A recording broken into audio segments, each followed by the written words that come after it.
정치와 법 3단원 첫 번째 시간 정치 과정과 정치 참여입니다. 정치와 법 3단원에서는 정치 과정, 즉 정치가 어떤 식으로 이루어지고 흘러가는지를 배우고 그 정치 과정 속에 시민들은 어떤 식으로 참여하는지를 배우는 단원입니다.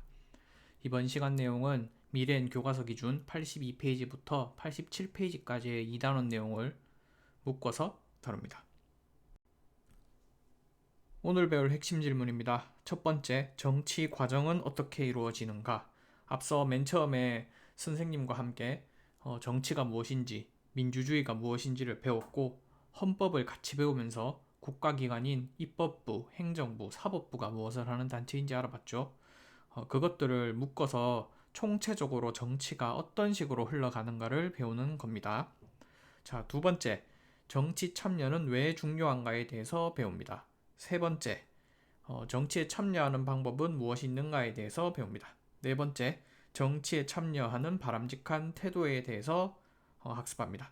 자, 여기서 첫 번째 질문은 선생님이 직접 설명을 하고 나머지 부분은 여러분이 이제 교과서를 통해서 정리하고 학습하는 과제로 따로 내줄 겁니다. 오늘 배울 내용에 앞서 일단 정치가 무엇이었는지 다시 짚어봅시다. 좁은 의미의 정치는 국가의 일, 즉 입법부, 행정부, 사법부의 일들을 정치라 부르는 관점이었고, 넓은 의미의 정치는 갈등을 조절하는 모든 과정이었죠. 이 넓은 의미의 정치 관점에 따르면 정치 현상은 어디에서나 언제나 존재할 수밖에 없죠. 왜냐하면 사람들의 생각은 어때요? 다 다르죠. 그래서 정치란 게 생길 수밖에 없죠. 예컨대 오늘 우리 가족이 밥을 어떤 걸 먹을까? 여기서도 갈등이 있을 수 있고 정치 현상이 생기죠. 그런데 자, 이렇게 밥 먹는 거는 그냥 가족 내에서 해결하면 되죠. 하지만 좀 더 갈등적인 상황이 우리 주변에 많이 있죠. 자, 예를 들어 우리 사회는 입시와 관련된 갈등이 심각하죠. 어떤 사람들은 수시를 지지를 하고 어떤 사람들은 정시를 지지를 한다고 해봅시다. 그럼 이런 갈등은 어때요? 그냥 개인들한테 맡겨놓으면 해결이 되나요? 막 수시를 지지하는 사람들의 갈등이 막 엄청 막 표출이 되고, 정시를 지지하는 사람들의 갈등이 막, 주장들이 이렇게 쏟아져 나오죠. 그러면 최종적으로 이거를, 어, 조정하는 곳은 어디죠? 결정하는 곳? 수시를 늘려야겠다. 정시를 늘려야겠다. 이렇게 최종적으로 결정하는 곳은 어디예요? 그렇죠. 교육부죠. 교육부.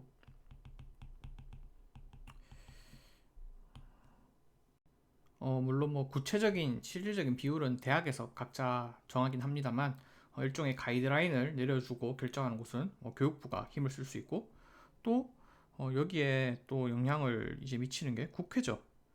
국회가 이제 만든 그런 교육 관련 법에 따라서 교육부는 결정을 하는 걸 테고요. 이런 뭐 교육부는 정부고 국회는 입법부잖아요. 이런 것들을 묶어서 국가기관이라고 부르죠. 이렇게 사람들의 의견이 나타나고 최종적으로 결정을 하는 곳은 국가기관인데요.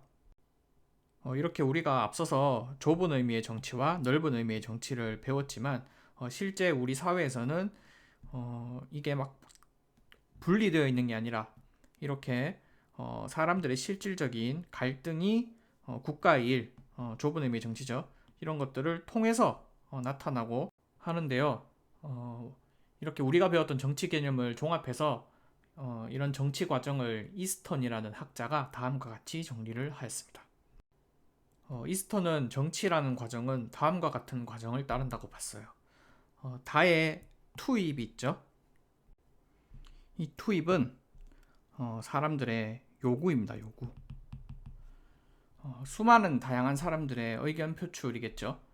시위를 통해서 의견을 표출하는 걸 수도 있고 여론조사를 통해서 표출되는 의견일 수도 있죠. 혹은 국민청원 게시판에 올라오는 의견일 수도 있겠고요. 여기에 정책 결정기구, 해당 정책을 결정하는 국가기관입니다. 이건.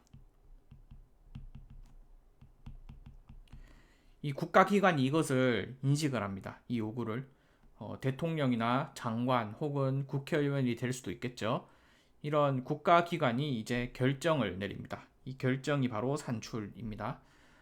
자, 아까 예시로 가보면 국민들이 수시 혹은 정시를 원한다고 의견을 표출을 해요. 그게 이제 요구 투입이고, 여기에 교육부 장관이나 국회의원들이 반응을 하겠죠. 이게 정책 결정 기구고요. 이렇게 반응을 내놓는 게 바로 산출이라고 얘기를 합니다. 자, 그러면 구체적으로 어떤 뭐 정책이 나왔어요. 뭐 수시를 뭐 늘렸어요. 혹은 뭐 정시를 늘렸어요. 그럼 여기에 정치 주체, 이 정치 주체가 바로 시민입니다. 혹은 시민 단체가 될 수도 있고, 뭐 정당이 될 수도 있어요.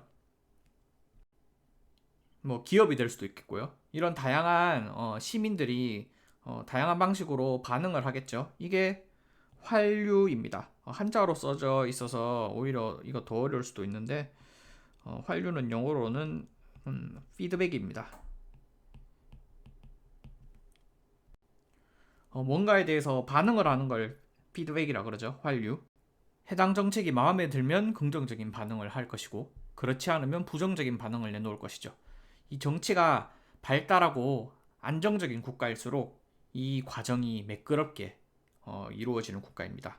사람들이 투입하고 정책 결정 기구가 반응을 하고, 그리고 여기에 대해서 다시 정치 주체들이 환류, 피드백을 하고, 이 과정이 매끄럽게 이루어지는 국가일수록 정치가 발달한 국가, 이렇게 말을 할 수 있는 거예요. 이 정치 과정은 끊임없이 돌고 도는 것이지만 결국 어떤 요구의 출발은 바로 투입, 시민들의 참여죠. 이렇게 참여 없는 민주주의와 정치는 있을 수가 없습니다. 자, 그럼 선생님이 직접 강의하는 영상은 여기까지고요. 영상 보느라 수고했고, 그럼 과제 열심히 해봅시다.